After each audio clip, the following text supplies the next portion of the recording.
avec toi. Promesse suprême qui soutient ma foi. La sombre vallée n'a plus de terreur. Il dit l'écriture inspirée de Dieu est utile pour enseigner. Or, la Bible dit que le Saint-Esprit vous convaincra. Or, pour convaincre, on passe par l'enseignement. C'est l'enseignement qui convainc quelqu'un du péché. Voilà pourquoi j'ai dit le gage de notre héritage. Vous comprenez? Donc la question ici, ce n'est pas de crier j'ai le Saint-Esprit, j'ai le Saint-Esprit, j'ai le Saint-Esprit, je vais aller au ciel, je vais aller au ciel. Moi, c'est le Saint-Esprit. Non, non, non, non, non, non. Le Saint-Esprit, c'est tout un enseignant, frère. Le Saint-Esprit, c'est tout un instructeur. Et il enseigne et il instruit pour te convaincre du péché, de la justice de Dieu.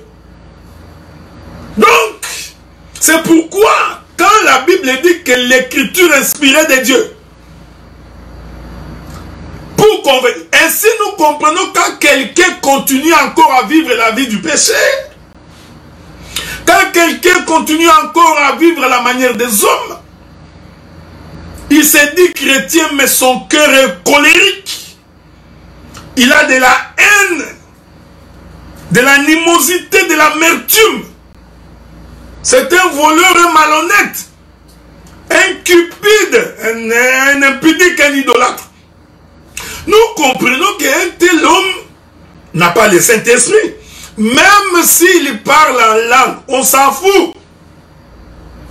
D'ailleurs, parler en langue n'est pas le signe évident que tu as le Saint-Esprit.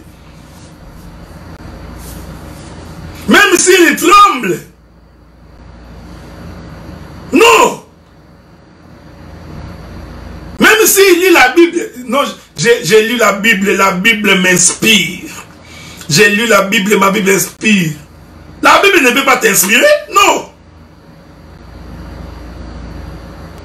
L'inspiration, c'est le Saint-Esprit. C'est ça le gage de notre salut. En d'autres termes, le Saint-Esprit veut dire une nouveauté de vie. Parce qu'il t'instruit, il te parle, il te convainc. J'aime ça. Tout ce qui n'est pas l'objet d'une conviction n'est pas un péché. L'homme est en train de penser que la conviction ici, c'est sa conscience. Non. Donc, le Saint-Esprit, vous comprenez? C'est ça même la parole. C'est pourquoi nous disons, frère, une église qui n'a pas la parole ne peut pas prétendre avoir le Saint-Esprit. Je m'excuse beaucoup. Une église dont la parole n'est pas enseignée ne peut pas prétendre avoir l'Esprit. Parce que la parole, c'est ça même le Saint-Esprit. C'est au travers de la parole que l'homme est convaincu du péché. C'est au travers de la parole que l'homme est instruit. Tu ne peux pas aimer l'église à cause des chansons. Non. N'aime pas l'église à cause de l'adoration. Non. N'aime pas l'église à cause de la louange. Non. Il faut aimer l'église à cause de la parole. Parce que c'est ça même le Saint-Esprit. Est-ce que vous comprenez ça? Donc ne viens pas nous dire, tu vois dans cette église beaucoup de gens tombent. On se croyait dans les combats de Edingo et de Papa Wemba. Vous ne connaissez pas Papa Wemba, ce n'est pas des musiciens. C'est un catcheur qui existait à l'époque quand nous étions encore jeunes. Ce n'est pas ça. Nous ne sommes pas dans les Tao, je ne sais pas moi quoi. Non, ce n'est pas un film de Bruce Lee. Oh, nous sentons l'onction de Dieu, les gens sont en train de tomber. Recevez l'onction, les gens tombent à gauche, à droite. Non, non. Comment quelqu'un dit qu'il a le Saint-Esprit, mais dans la magouille. Ton Saint-Esprit ne t'a pas convaincu que cette vie que tu mènes n'est pas conforme à la parole. C'est pourquoi j'ai dit que tu ne peux pas hériter le royaume. Tu ne peux pas hériter le ciel. Tu ne peux pas participer à l'enlèvement sans le Saint-Esprit. Et je t'informe que le Saint-Esprit, c'est une nouveauté de vie.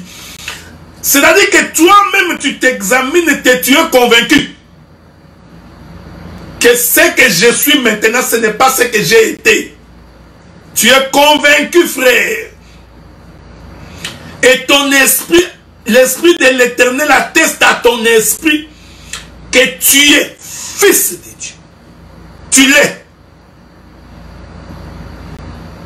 Tamar a exigé un gage. Il dit, que me donneras-tu en gage pour que je sois rassuré que tu reviendras vers moi?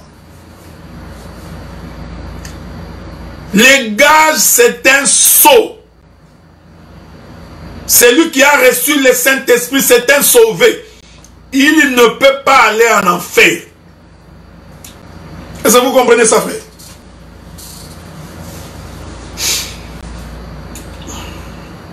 Est-ce que vous comprenez ça? Celui qui a reçu le Saint-Esprit, c'est un sauvé.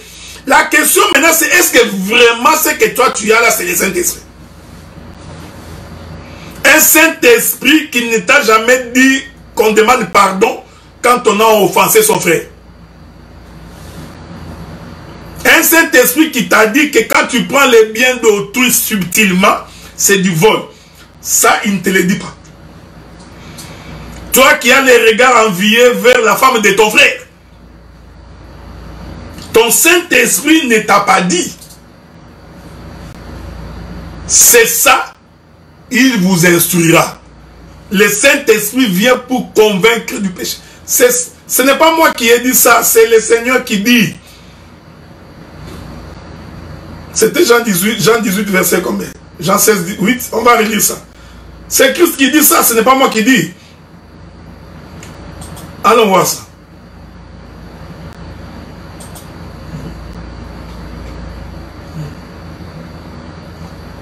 C'est ça.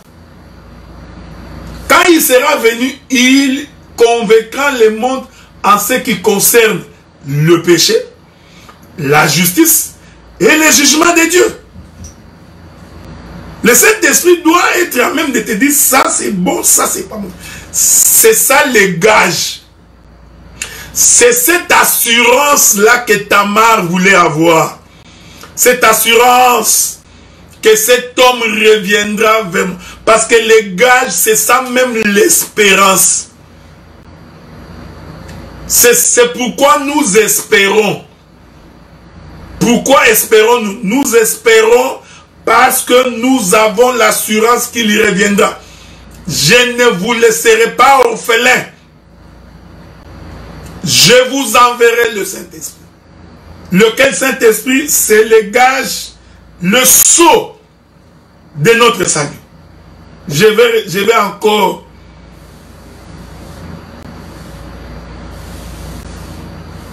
lire une écriture. Je voudrais lire une écriture pour que nous puissions bien avancer. Ok? Je voudrais que nous prenions l'écriture de là où nous étions, toujours dans Éphésiens, dans son chapitre 1er. La Bible dit ceci.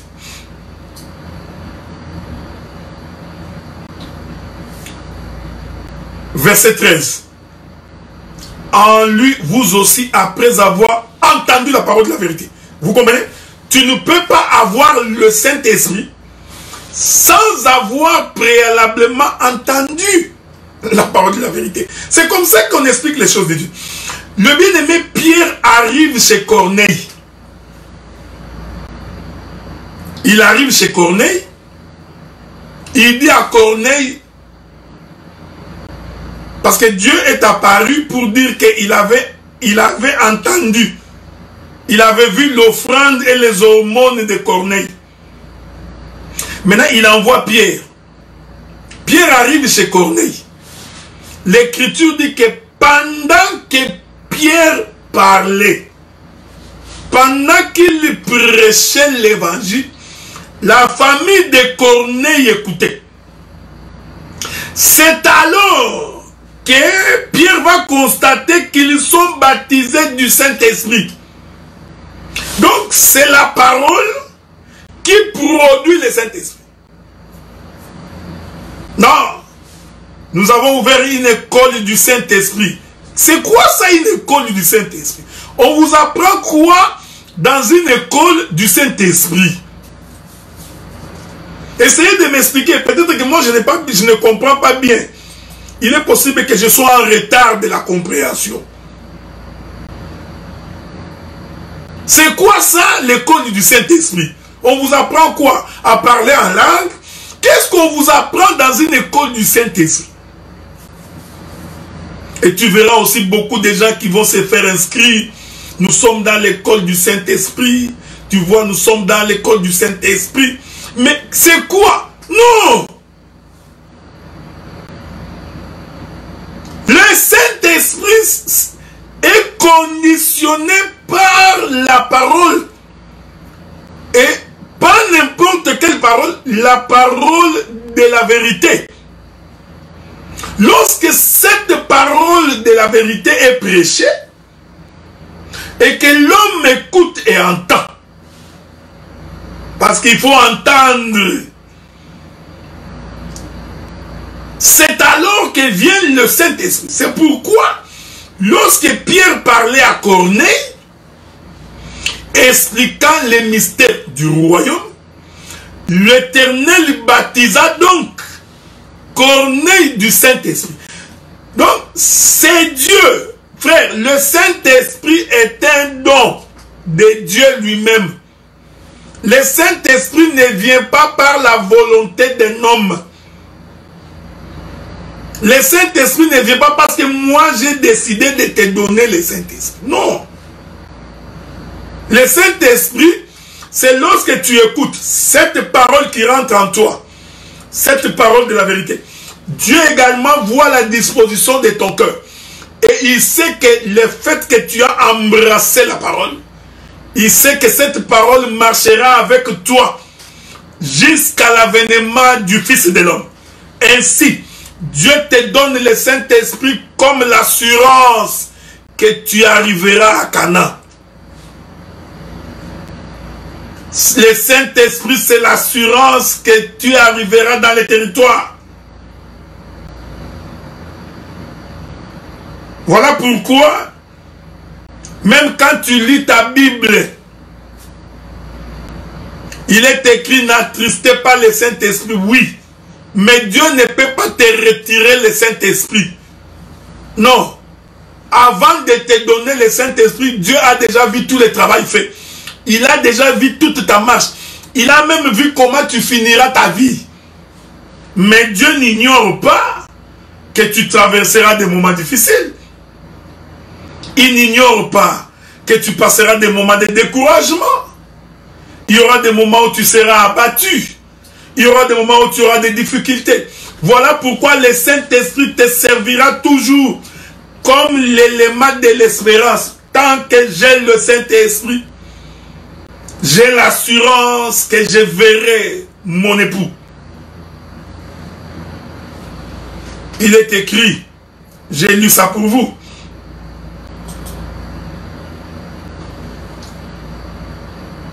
En lui, vous aussi, après avoir entendu la parole de la vérité, l'évangile de votre salut, en lui, vous avez cru.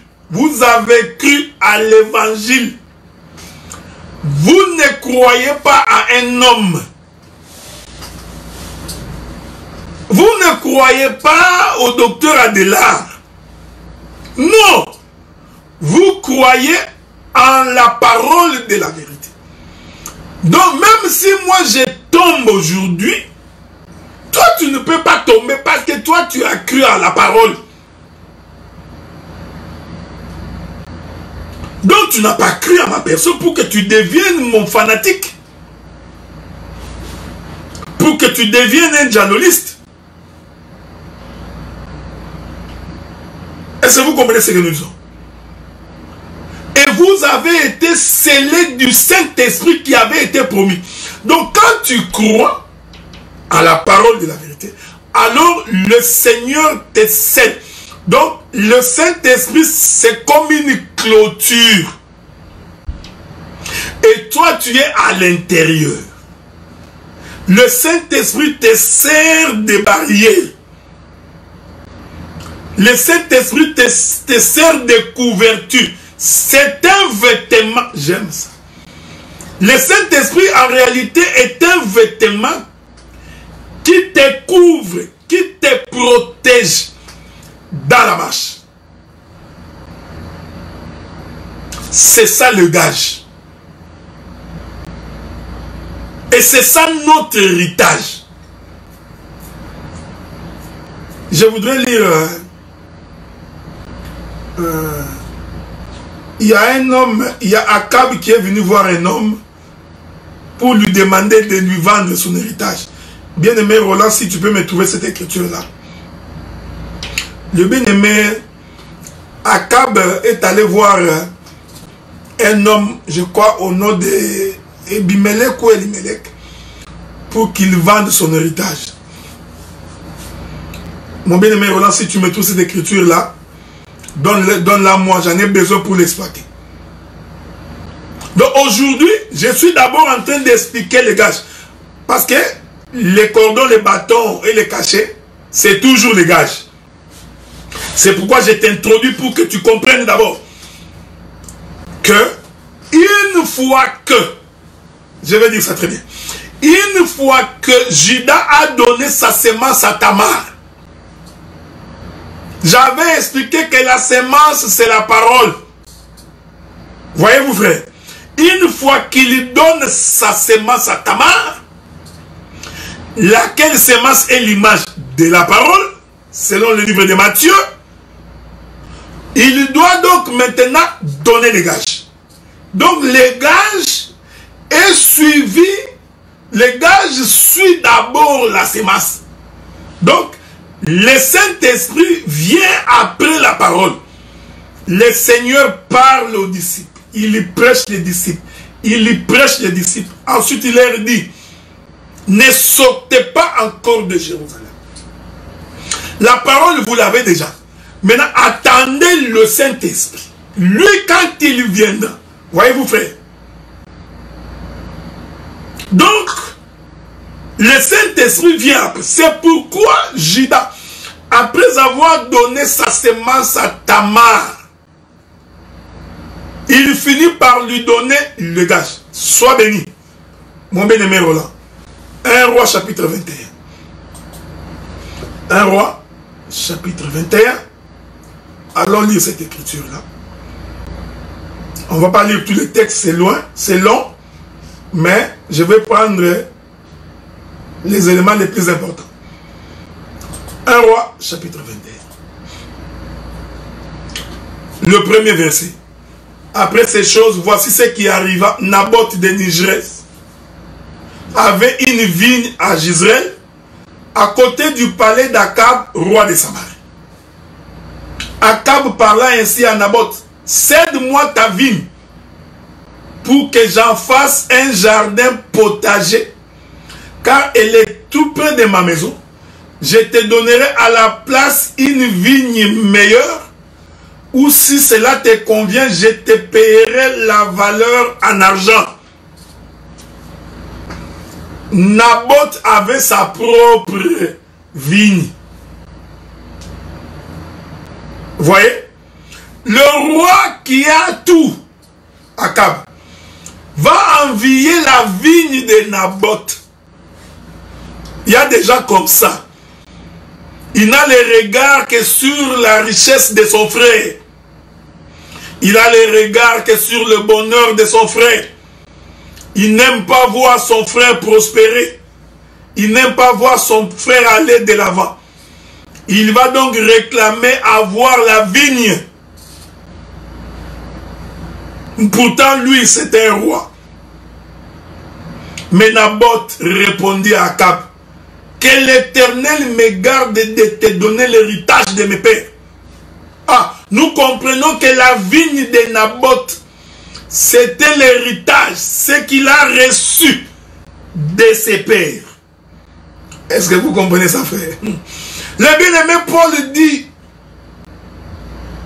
le Saint-Esprit dont vous êtes scellés est un gage pour votre héritage. Hein? Donc, le Saint-Esprit, c'est un gage pour l'héritage. Le Saint-Esprit, c'est l'héritage, frère, parce qu'on hérite toujours des parents. Le temps nous manquerait pour expliquer que le Saint-Esprit, c'est le vin. C'est le produit de la vigne. Parce que si tu perds ta vigne, tu ne peux pas te saouler. Tu as besoin de la vigne afin de faire du vin, de boire et de te saouler. Donc si tu cèdes ta vigne, tu n'auras plus de Saint-Esprit. Est-ce que vous comprenez? Un enfant de Dieu ne peut pas céder son héritage. Non! Un enfant de Dieu ne peut pas hypothéquer sa vie. Nous avons des frères, des sœurs, qui hypothèquent leur vie à cause des richesses de ce monde. Il hypothèque sa vie à cause des biens de ce monde. Il vend son âme au diable à cause des biens de ce monde. À cause du plaisir charnel, l'homme est capable d'abandonner la foi. Naboth a dit que l'Éternel me garde. Je ne céderai pas l'héritage de mes pères. Non. Parce que tu manques un peu d'argent. Tu préfères entrer dans la magouille. Tu viens de céder l'héritage. Mais un véritable juif ne peut pas céder l'héritage. Il ne peut pas se compromettre parce que l'héritage, c'est toute la garantie que tu as. C'est tout. Tu peux tout perdre, mais ne jamais perdre les gages, l'héritage. Parce que c'est ça l'assurance que tu vas être sauvé. C'est pourquoi le frère Juda, après avoir donné la sémence, il lui donne maintenant le sceau, c'est-à-dire les gages, qui est en réalité le Saint-Esprit. Mais le Saint-Esprit ici, les gages ici, comprend le bâton, le cordon et le cachet. Permettez en quelques 9 minutes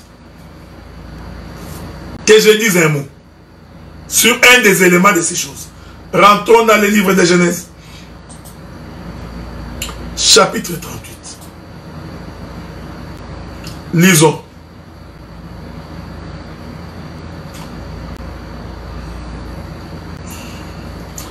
Verset 18. Il répondit, quel gage te donnerai-je? Elle dit, ton cachet. L'un des éléments du gage que Tamar va demander, c'est le cachet. Ok? Tamar exige donc qu'on lui donne un cachet.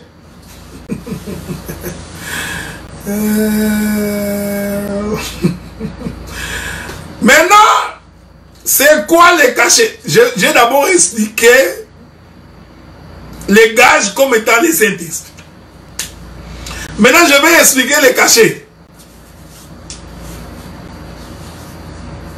Faites attention de la manière dont je vais expliquer les cachets.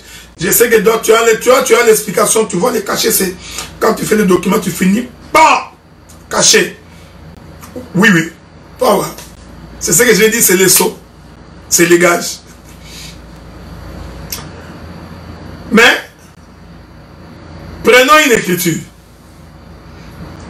Prenons les livres de... Prenons d'abord Prenons le livre d'Ésaïe chapitre 29 verset 11. Les cachets. Ésaïe chapitre 29 verset 11. Toute la révélation est pour vous comme les mots d'un livre cacheté,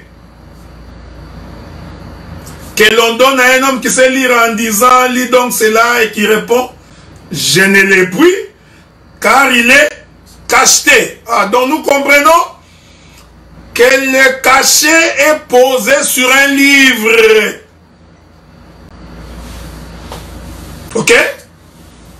Le cachet de Dieu, c'est sur un livre. On prend la révélation, qui est en fait les mots d'un livre. C'est l'écriture d'un livre. On donne à quelqu'un et dit, tu sais, il ne sait pas lire parce qu'il est caché. Ok, je vais courir parce que je n'ai pas beaucoup de temps. Prenons maintenant mon bien-aimé frère Jérémie. Jérémie chapitre 32. Je vais lire à partir du verset 6. C'est là qu'on va finir. Jérémie dit, la parole de l'Éternel m'est adressée en ces mots. Voici Anamaï, fils de ton oncle Shulam, va venir auprès de toi pour te dire, achète mon champ qui est à Anatoth, car tu as le droit de rachat pour l'acquérir. Suivez. Nous prêchons l'évangile vrai. Anamel, fils de mon oncle, vint auprès de moi selon la parole de l'Éternel dans la cour de la prison et il me dit, achète mon champ qui est à Anatoth dans le pays de Benjamin, car tu as le droit d'héritage et le rachat. Achète-les. J'ai reconnu que c'était la parole de l'Éternel.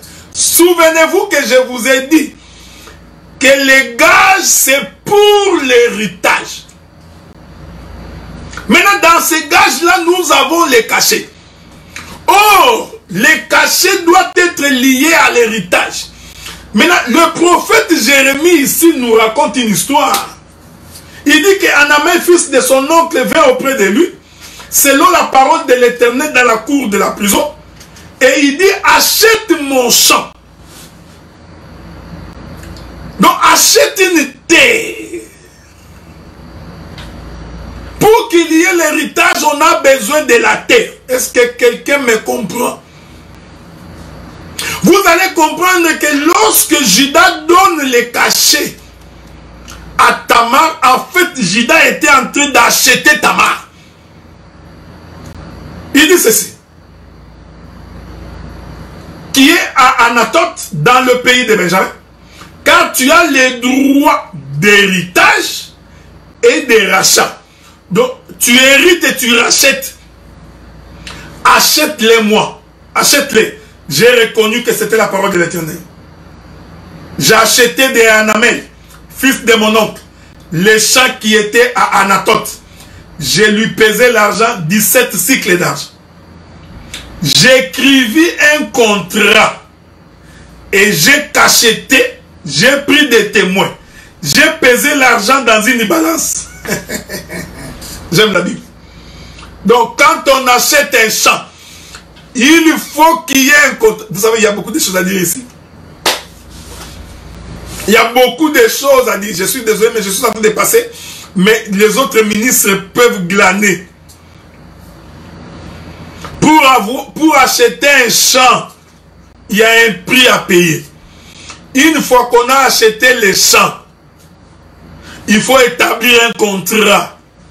Voilà pourquoi j'ai toujours dit, quand nous croyons au Seigneur, parce que le Seigneur nous a rachetés, nous avions la vie du péché, nous étions dans le monde. Quand il nous rachète, il doit nous faire signer un contrat, frère. Tu n'es plus libre. Dieu te rachète, mais il y a un contrat que tu dois respecter. Ok? Et il y a des témoins qui assistent lorsque Jérémie parle de ce contrat. Il dit, j'écrivis un contrat que j'ai cacheté. J'ai pris des témoins. J'ai pesé l'argent dans une balance. J'ai pris ensuite les contrats d'acquisition.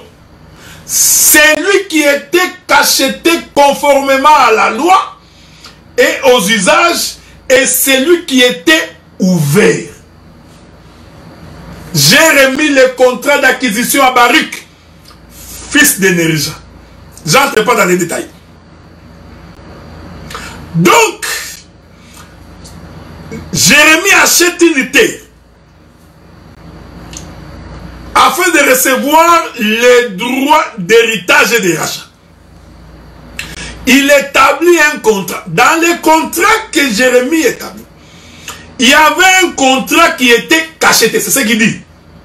J'ai pris ensuite les contrats d'acquisition, virgule, celui qui était cacheté. Donc, dans les contrats établis par Jérémie, il y avait un contrat cacheté, conformément à la loi et aux usages, et celui qui était ouvert. Voilà, nous avions deux contrats.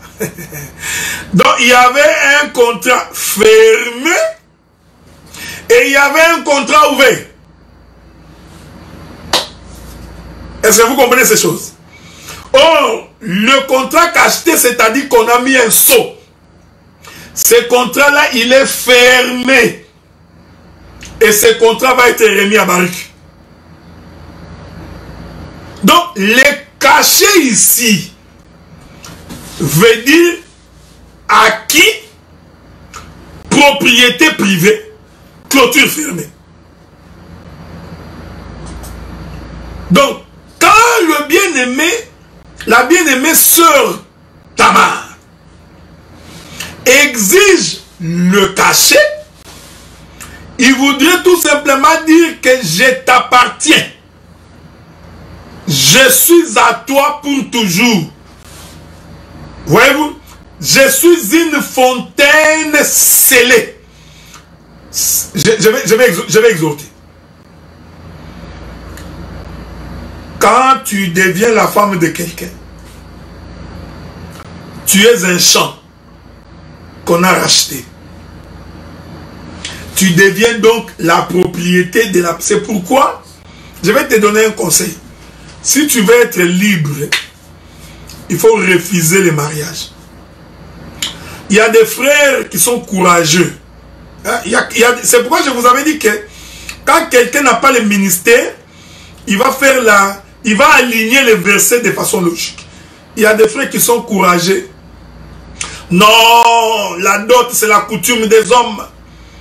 Il y a des tribus où on ne donne pas la dot. Donc un frère peut ne pas donner la dot. Oh, tu vois la dot. Non, tu n'as pas compris l'écriture. Tu vois? Tu n'as pas compris l'écriture. Jérémie dit que on ne prend pas un champ gratuitement. J'ai lu avec toi, Jérémie chapitre 32. C'est ça même l'héritage. C'est ça les droits de racheter. Il a acheté. Il a donné son argent. C'est pourquoi même dans la doctrine, tu ne prends pas la fille d'autrui gratuitement. J'avais dit ça, je répète ça. C'est ça même l'évangile. On s'en fout de la coutume des hommes, frère. Si tu viens dans une coutume, on ne donne rien. Toi, tu dois dire, ok, je sais que chez vous, vous ne donnez rien. Mais moi, par reconnaissance, je ne peux pas prendre cette fille comme ça. Je dois donner des dons à ses parents. Une fois qu'on donne les dons, tu es sous contrat. Tu n'es pas libre? Non. C'est pourquoi j'ai toujours dit que quand tu étais célibataire, promène-toi comme tu veux. Même si tu rentres à 2 h du matin. Qui va te poser des questions? Que tu rentres à 5 h. Que tu ne prépares pas à manger. Qui te pose des questions? Que tu laves pas les vêtements, on s'en fout. Mais si tu acceptes qu'on puisse te racheter entre les mains de tes parents. Parce que la femme est un champ d'autrui. Racheter. Quand on te rachète, on va te faire signer un contrat. Tu es obligé de respecter les contrats pour que tu puisses demeurer dans l'héritage. Est-ce que vous comprenez ce que nous disons? Donc, ici, nous comprenons que le cachet ici, je ne l'explique pas comme étant un sceau. Non. J'ai expliqué les sceaux comme les gages. Mais dans les gages, je suis en train de faire ressortir les éléments qui expliquent l'œuvre du Saint-Esprit. Parce que je vous ai dit que le gage, c'est ça le Saint-Esprit. Mais le Saint-Esprit, ce n'est pas un slogan. Il y a des choses qui se font à l'intérieur. Parmi ces choses, nous avons les cachets. Les cachets veut dire, tu dois respecter les contrats de celui qui t'a racheté. C'est pourquoi nous sommes certifiés que lorsque Tamar est tombée enceinte de Judas, Tamar n'a pas connu d'autre homme. Tamar, la sémence de Judas, les gages qu'il avait, faisait en sorte que dans l'espoir qu'un jour, Judas se présentera devant moi. Laissez-moi vivre pieusement. Laissez-moi vivre correctement. Parce que j'ai le cachet. Donc le cachet, c'est-à-dire c'est la propriété d'autrui. C'est la maison de quelqu'un. Est-ce que vous comprenez ce que nous disons? Donc, c'est fermé. C'est ça même cacheté. Cacheté, c'est-à-dire c'est fermé. C'est pourquoi nous n'avons pas honte de dire. Lorsque Adam était dans le jardin, en réalité, Adam était dans un champ cacheté. Parce qu'il y avait une clôture. Dieu avait placé la clôture pour que Adam reste à l'intérieur de là où Dieu l'avait mis dans un champ. Parce que quand on rachète un champ, il y a toujours une femme dans les champs. Souvenez-vous de Ruth. On dit à Boaz, si tu veux racheter les champs de ton frère, il faut savoir qu'en rachetant les champs, tu prendras aussi Ruth, la femme de ton frère. Donc, les champs, c'est une femme. Les champs, c'est l'équivalent d'une femme. Voilà pourquoi quand on est ministre de la parole, on doit avoir le respect de la femme d'autrui. La femme de ton frère, c'est les champs d'autrui.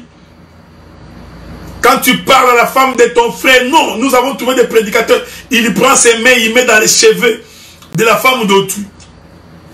Il prend sa main, il met tout autour de la hanche de la femme d'autrui. Non.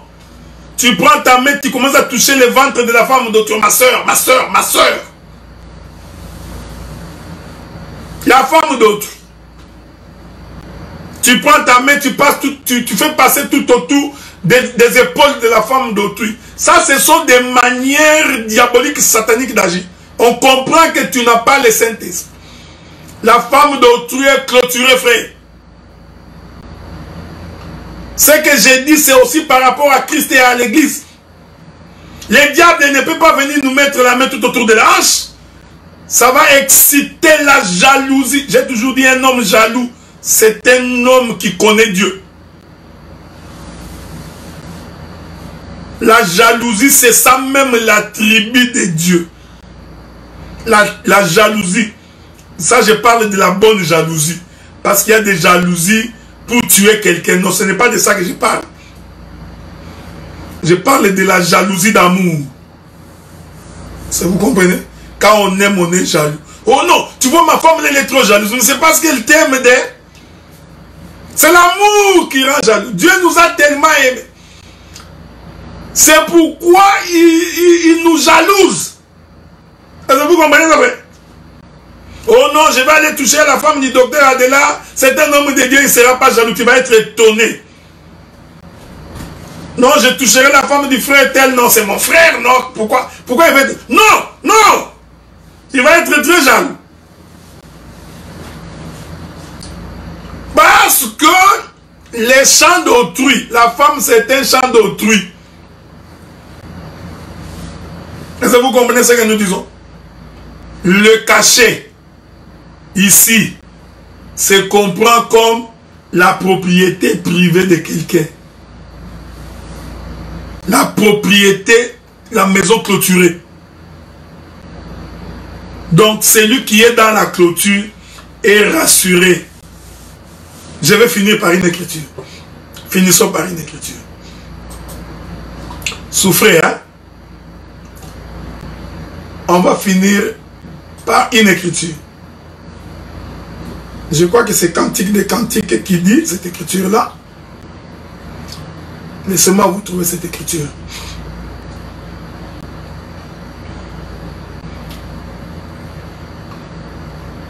Cantique des Cantiques, chapitre 4. Cantique des Cantiques, chapitre 4. Il est écrit: tu es un jardin fermé. Je relis. Tu es un jardin fermé. Le jardin d'Éden était fermé. Il a fallu qu'Adam pêche pour se rendre compte que c'était fermé le jour où on l'a chassé. Donc, nous pouvons dire que Adam c'était tout un jardin. Tu es un jardin fermé, ma soeur, ma fiancée. Une source fermée. Une fontaine scellée. T'as vu? La fontaine ici, c'est un jardin. Et le Seigneur nous fait comprendre que ce champ-là qui est un jardin, en réalité, c'est une femme. C'est sa fiancée. C'est une source fermée, une fontaine scellée. Tes jets forment un jardin. Où sont tes grenades et grenadiers? Avec les fruits les plus excellents. Les troènes avec les nards. Les nards et les safrans. Les roseaux aromatiques et la cinnamone. Avec tous les arbres qui donnent l'encens. La myrrhe et l'aloe. Avec tous les principaux aromates. Nous pouvons dormir ici. Une fontaine de jardin, une source d'eau vive. Des ruisseaux du Liban. C'est la femme d'autrui. Bien-aimé dans les Seigneurs, ça a été pour moi un privilège de partager avec vous la parole. J'ai fini. Le samedi prochain, je vais probablement toucher les bâtons. Et je toucherai les cordons. Ok? Si le Seigneur nous prête vie, je rappelle que vous pouvez toujours nous suivre sur la radio de l'Évangile, www.radiodelevangile.com.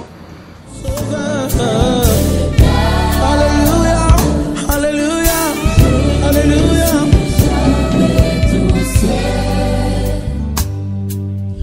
Ne crains rien, je t'aime.